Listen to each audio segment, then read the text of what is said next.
Never before have I really been able to walk on Wacker Drive and basically empty this time of night. You can see hundreds of protesters in the area right ahead of us. An officer on scene referred to the charred home as part of a crime scene. I want to walk over here now to show you some of the most severe damage that we have seen. A tree in the background blocking off any cars from coming in. So we have seen an officer stop by this location to check out the structure behind us, and there's a good reason for that. You can actually see the fire that was part of this building start back up. We've seen smoke lofting in the area. A photojournalist that I'm with has called 911 to alert emergency responders that it appears that the fire has sparked back up. Let's take a look at some video that was shot earlier today. Police tell us that originally emergency responders were called to the scene around 10:30 last night to find flames shooting up from the home, and we are starting to see those again. Local police say at least 2 firefighters were hurt while battling the heat and flames. A portion of the vacant home collapsed off of Lawndale and West 137th Street. It is unclear if that was the reason those emergency responders were injured. Also unclear is how severe those injuries are at this time. Cops believe that no one was living there when the fire started. Investigators are looking into the cause as well as the origin. Of course, investigators will be also looking into if that fire was intentionally set. And behind me, we can start to see flames kicking back up. Again, we have contacted first responders to get back to the scene to secure this area. We will be here as we get more information on the nature of the fire. The injuries of those firefighters earlier will, of course, pass that along to you. At sunset, neighbors aren't allowed in this part of Fairdale. It remains too dangerous after dark, a quiet disaster area. The loud work during the day, however, brings the community closer to normalcy. More than 1,600 volunteers helped to sort through hundreds of tons of debris. It is not far from a now exposed house foundation, once home to tornado victim Jerry Schultz. Confirmed large and extremely dangerous tornado was located just west of Kirkland.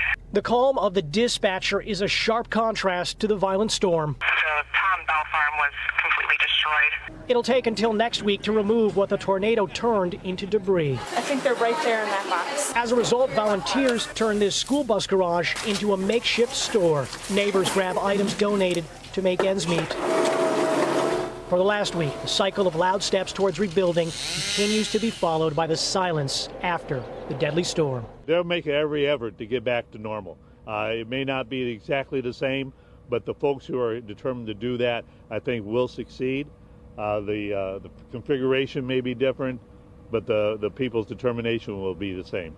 The sheriff says there are reports of people collecting money for tornado victims and possibly pocketing it for themselves. They remind people if you do want to donate, make sure to go through the appropriate channels. The view is fantastic. The view is of downtown Chicago.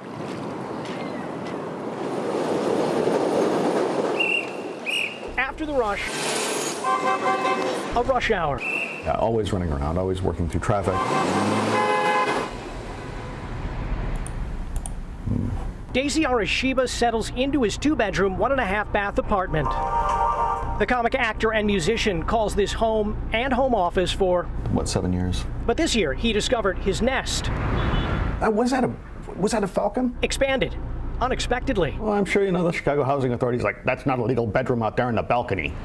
Part of his 28th floor Lakeview apartment was taken over by a pair of squawky squatters. When they get together, they become kind of the Bickersons. It's like, what are you doing? It's like, I've been flying around hunting things. What do you got? I got something. I just killed it. You want to eat some? Sure.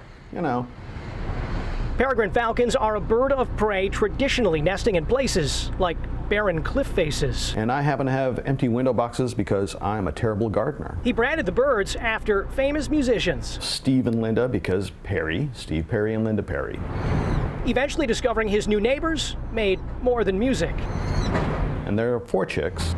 There's Luke Perry, Katy Perry, Joe Perry, and because it's Chicago, Refrigerator Perry. The birds are federally protected, so it is against the law to move the nest. Arashiba has limited access to his balcony for about another month. That's when this feathered family could say farewell. Chicks that have been born here have ended up as far away as Ecuador. For now, the hum of traffic is part of the lullaby for 4 newborns. The Windy City providing a perch and one man providing the rent for some temporary tenants. So there they are. Unfortunately, I'm okay with it. Jeremy Ross, CBS 2 News. We downloaded a free noise measuring application. Out here, the noise outside, my voice, it picks up at anywhere between 60 to 70 decibels. When planes fly overhead, that increases to somewhere between 90 to 100 decibels. It is by no means a true scientific measure, but the difference is keeping neighbors up at night. We live a beautiful life here. But some in Itasca say that's only possible with the volume turned off. It's louder than the loudest train you could hear. It sounds like an air show. It's more like... It's just continuous. The mayor's mother, Nancy Prine, kept a list.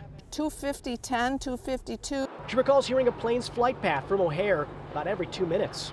It was never as bad as it is right now. You cannot sit outside on the front of your house, in the back of your house, and have a conversation.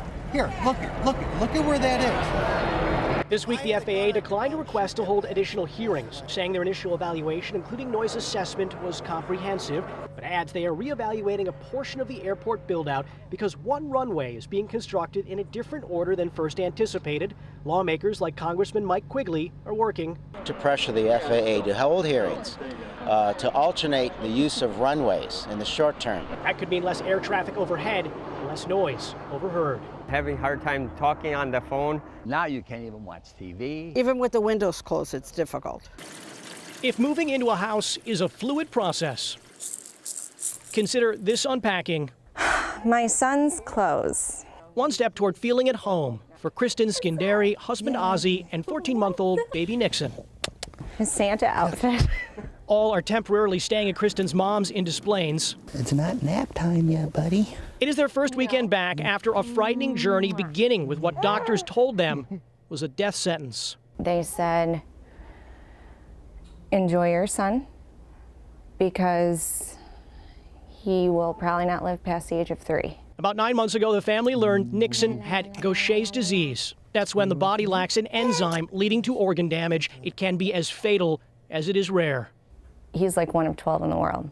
But rather than move towards mourning, over the past several months, the couple moved from place to place to save their son. We went to a children's hospital in Cincinnati, Ohio. We lived in Loyola. The only real places we visited were hospitals. We lived in Children's Hospital of Pittsburgh.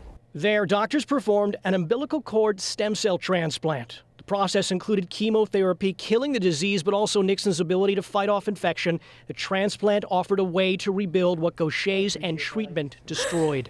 That's my guy. Yeah, buddy. It also rebuilt a family's sense of hope. There's nothing showing that he has Gaucher's disease anymore. The next move they hope to make is even further away from a deadly disease. So surreal to be back here in Chicago. The Skinderis are not calling this a cure. Because of the rarity of Nixon's case, doctors aren't sure what his future holds. What they have said, his life expectancy is now greater than age 3. His parents hoping to be part of it for much, much longer than that. I lost my job at the end of 2012. In the final moments of busy holiday shopping, it is possible to miss Brian and his dog Blue. Oh, big boy, there you go. Like many others panhandling, they rely on the kindness of strangers. Thank you very much. God bless you. Thank you very much. God bless you. And as night begins to close out the season of sales and shopping, ho, ho, ho. Richard McNeil and his sister are bringing the last-minute shopping to those less fortunate. What's up, boss man? You need anything? He gives out food and water. Got it? Yeah. Good. For those asking for help, there is clothing. I've got some pants. His bag is full of his own clothes and others donated by friends. He has used his own cash to buy strangers food. Need a sandwich, some water. What he asks for in return. Shake my hand, boss. Costs only a smile and a greeting. Give me some. Bless you, man. If you asked why he's spending his own money and time outside when so many are inside a shopping store, just hit me like, why not be a blessing before Christmas? Holiday inspiration unwrapped and delivered on the streets of Chicago. So many times we have our hands out instead of giving someone something.